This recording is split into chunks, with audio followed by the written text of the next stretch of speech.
They kicked me out of the family business meeting. Then the IRS agent asked for me by name. "Assistants, wait outside," Uncle Harrison commanded, his thick finger pointing at the conference room door like he was directing traffic. "This is a board meeting, not a secretarial pool." The entire room erupted in that particular brand of corporate laughter, hollow, synchronized, meant to reinforce the hierarchy rather than acknowledge actual humor. My cousin Bradley snorted into his coffee. My father didn't even look up from his papers. Aunt Patricia adjusted her designer glasses and made a show of shuffling through her portfolio as if I'd already ceased to exist. "My name is Veronica Morrison, and for 5 years, I'd been the invisible backbone of Morrison Industries while they treated me like furniture that occasionally filed reports." I stood slowly, gathering my laptop and the stack of financial documents I'd spent 3 sleepless nights preparing. The quarterly reports they'd never read. The tax filings they'd blindly sign. The discrepancies I'd flagged repeatedly only to be told to stop overthinking everything. "Of course," I said, my voice steady as granite. "I'll be right outside if you need anything." Harrison's smirk could have curdled milk. "We won't." 23 minutes. That's how long they had their kingdom to themselves. 23 minutes of believing they were the smartest people in the room, that their creative accounting was clever rather than criminal, that the family business was their personal piggy bank with no consequences. I sat in the hallway on an uncomfortable leather bench, watching the second hand on my watch tick forward with the precision of a countdown.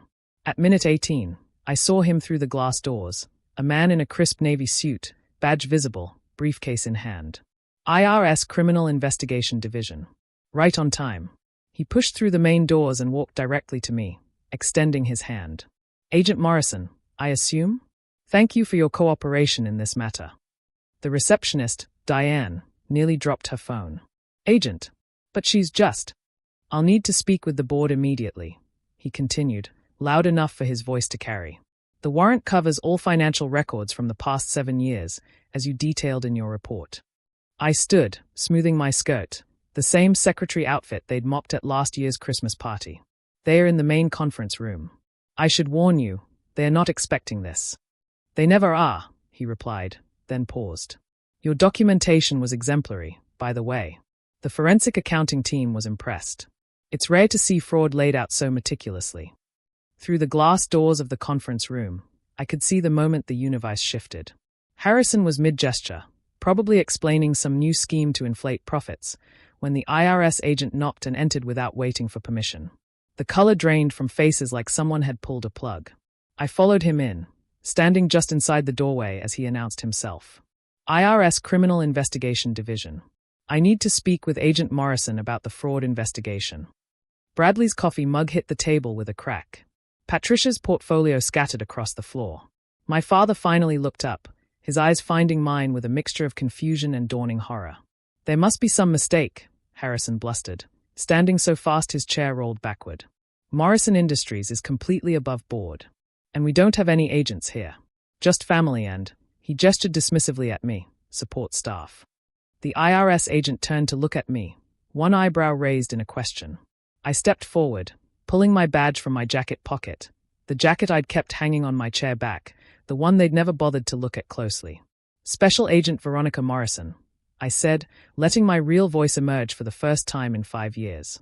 Not the soft, accommodating tone I'd perfected for family dinners, but the one that had graduated top of my class at Quantico. "Treasury Department, undercover assignment. Badge number 47832. The silence was absolute. You could have heard a pin drop in Beijing. 5 years, I continued, my voice filling the space their shock had created. 5 years of documenting every falsified invoice, every tax evasion scheme, every embezzled dollar. Did you know you've been stealing from your own employees' pension fund? Or that the consulting fees you've been paying to Bradley's shell company in the Caimans are actually felony wire fraud?" Harrison's mouth opened and closed like a fish drowning in air. "You're not, you can't be." "What did you think, Uncle Harrison? That I just loved filing papers? That I had no ambition beyond fetching coffee and being the butt of your jokes?" I pulled a thick folder from my bag, the real evidence, not the sanitized reports I'd been giving them. "Every meeting you excluded me from, I was recording from my desk. Every private conversation about hiding assets, every joke about the stupid feds, every single crime you committed while treating me like I was invisible."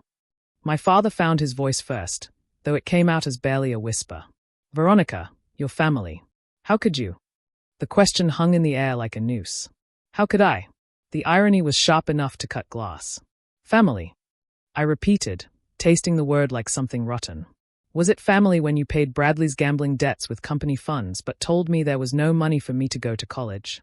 Was it family when you promoted Harrison's son straight to VP while I was told to be grateful for minimum wage? Was it family when you laughed, all of you laughed, when I suggested implementing proper financial controls? The IRS agent cleared his throat. We'll need everyone to remain seated while we execute the warrant. Agents are already at your homes and secondary offices. Through the conference room windows, I could see more agents entering the building, boxes and evidence bags in hand. The evacuation of an empire built on lies and nepotism. Patricia started crying, ugly, gasping sobs that smeared her expensive makeup. This is entrapment. You tricked us. No, I said quietly. I gave you 5 years to do the right thing. 5 years of me flagging irregularities, suggesting legitimate business practices, practically begging you to run this company legally. You chose not to. Every crime you committed, you did so enthusiastically, while making sure I knew exactly how little you thought of me. Bradley, always the slowest to catch up, was still processing. But you're our cousin. You're Ronnie. You make the coffee. I have a master's in forensic accounting from Georgetown, I replied. Graduated summa cum laude. But you never asked, did you? Never wondered why someone with my skills was content to be treated like a servant. It never occurred to any of you that maybe, just maybe, there was more to me than what you wanted to see. The IRS agent began reading Miranda rights while other agents filed into secure documents. The empire my grandfather had built, that my father and uncles had corrupted, was being dismantled piece by piece, and they had to sit there and watch it happen. Harrison made one last desperate play. We can work something out. You're still family, Veronica. Blood is thicker than water.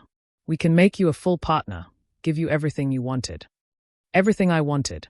I laughed, but there was no humor in it. I wanted to work alongside family who valued me. I wanted to use my skills to help build something legitimate. I wanted basic respect. You couldn't even give me that when you thought I was powerless. Why would I want it now that you know I hold your freedom in my hands? The next hours were a blur of controlled chaos. Boxes of evidence wheeled out. Computers tagged and bagged. The conference room they'd banned me from became a crime scene. They were allowed one phone call each, lawyers, all of them, though I knew it wouldn't help. The evidence was too thorough, the paper trail too clear. 5 years of meticulous documentation has a way of being convincing. As they were led out in handcuffs, my father stopped in front of me. For the first time in my adult life, he really looked at me. Not through me, not around me, but at me.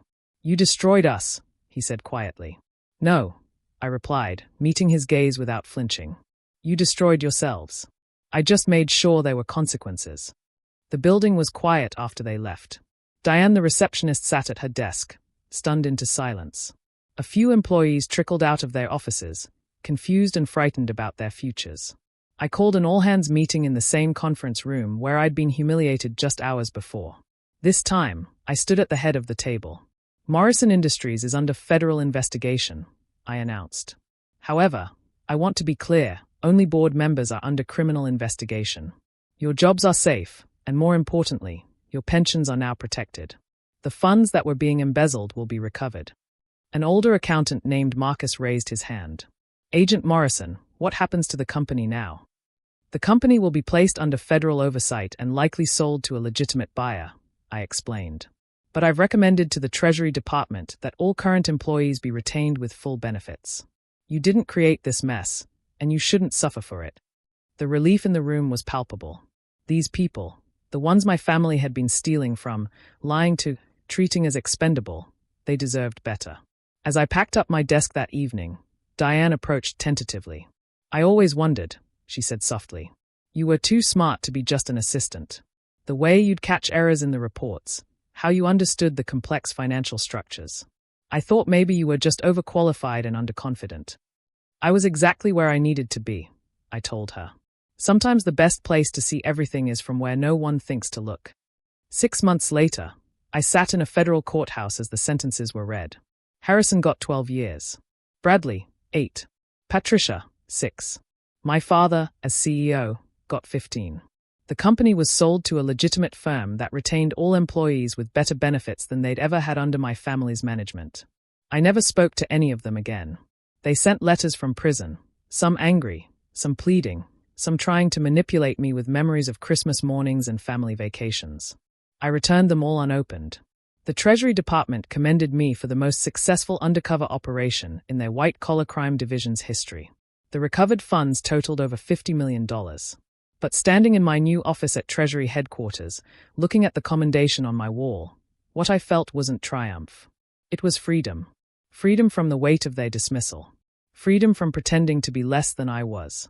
Freedom from the toxic obligation of blood relations who saw family as an excuse for exploitation rather than a bond of mutual respect. They'd kicked me out of their meeting, laughed at their own perceived superiority, never imagining that the assistant they dismissed was the architect of their downfall. They'd been right about one thing. I wasn't family. I was something far more dangerous. I was justice, wearing sensible heels and a forgettable smile, taking notes they never thought anyone would read.